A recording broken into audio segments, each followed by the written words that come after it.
Hi everyone, this is Renee Whitfield. I run Songbird Olivia Jane, which is a fan site dedicated to singer, songwriter, and actress Olivia Jane. I compiled fan questions to lead up to the release of her debut album, Between Earth and Air. Here are the questions and her answers. Carol, why did you choose Olivia Jane as a stage name?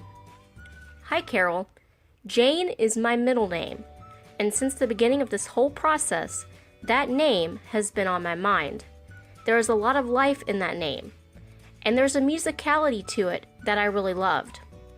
No disrespect to my last name, but Olivia Jane has a ring that Olivia Mel just doesn't.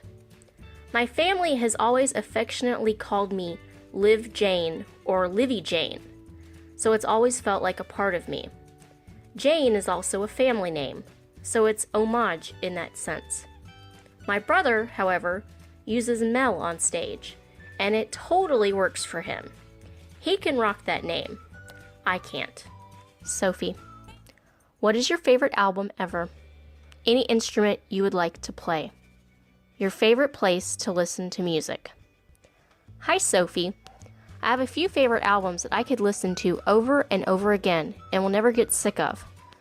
Among them are Led Zeppelin III, Rumors, Fleetwood Mac, and the band's Rock of Ages live album.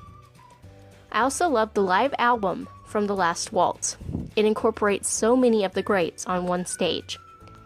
And the film is phenomenal. I dabble in guitar and I write on piano, and sometimes I accompany myself on keys when I perform, though I'd like to be a much better piano player than I am now. My favorite place to listen, other than on my record player in the living room, is in my car because I can sing as loud as I want. Mira, musical role models / inspiration. Top 3 songs you listen to right now. Favorite song / artist ever. Hi Mira, my musical inspirations are always evolving and influencing me in different ways. But the ones that have stuck since I was a child are Joni Mitchell, Janis Joplin, Fleetwood Mac, the band, and Led Zeppelin. My vocal inspirations specifically are those mentioned, as well as my favorite jazz and blues ladies, Ella Fitzgerald and Etta James, and more recently, Jill Scott and Erykah Badu.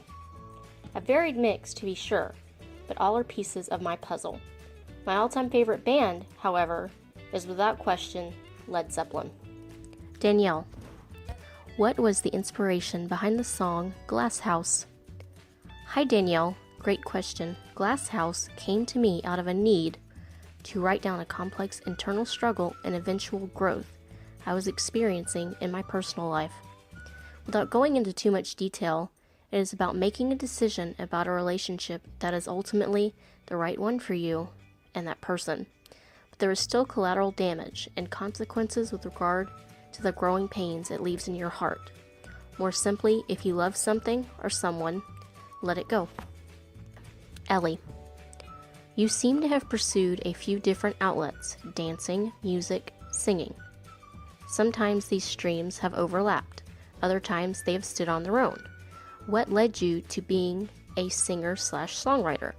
And do you see this much anticipated album, Between Earth and Air, as well as your many singing engagements as the beginning of a new path on your creative journey? Hi Ellie, this album is both a culmination and a commencement. It is a living and breathing testament to my self-discovery. By that I mean that as an artist, there are so many ways in which I've expressed myself throughout my life, and all have been uniquely important. The one constant in all of that, however, has always been music.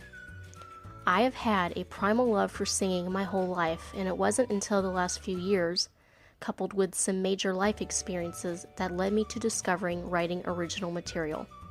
It is definitely the beginning of a new path on my creative journey, but at the same time, it is a self-revelation of something that has always been present and growing underneath the surface.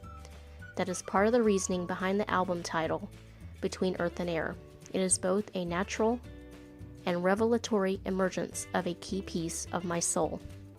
Sometimes it feels like I found a key piece to a jigsaw puzzle that fit just right and suddenly revealed ways that other tricky pieces could fit together.